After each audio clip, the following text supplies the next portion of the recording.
there's some fun things that happen, especially as a young wingman. You don't want to screw up. I mean, you know, the fighter pilot's prayer, please Lord, don't let me screw up today.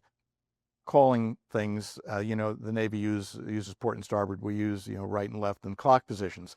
Well, you don't want to say right 10 o'clock. You'll be barring beer for 1,000 years, assuming everybody survives. So one trick, one of the old timers says, he said, don't worry about it. We all do it. Put a 10 in grease pencil up there and a 2 in grease pencil over there. It'll calm you down, and in a pinch, all you got to do is that. Well, I did that a couple of times. Once was we were going after a POL, petroleum oil and lubricant, up northeast of Hanoi.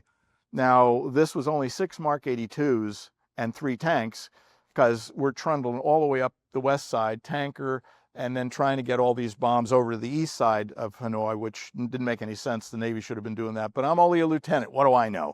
So there are not many bombs for all the effort, and this was a day strike, and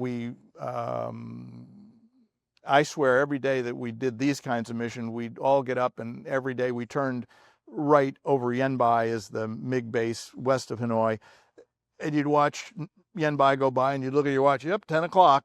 So I guess all the gunners slept in and everything else, and because they knew when we were coming. But that's dumb for another day. Anyway, the MiGs came up.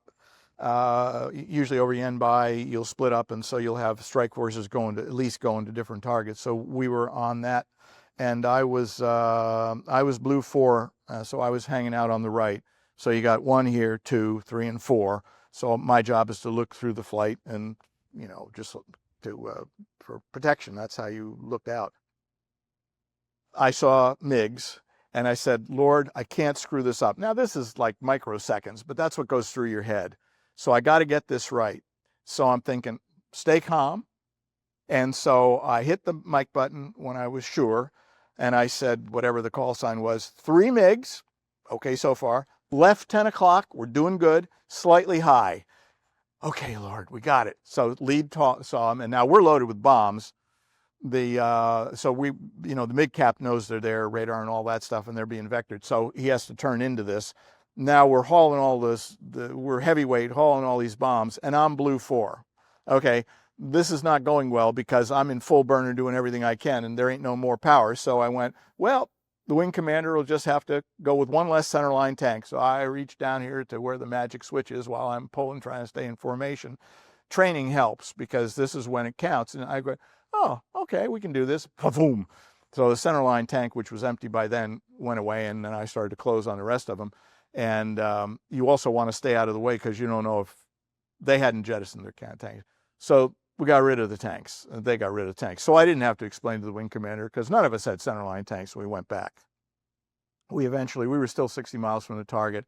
The MiGs went away, we regrouped and went in and did what we had to do. But that was it's funny. I mean, it's funny. But when I got home, by this time I had figured out how to put a tape recorder in. A lot of us carry tape recorders.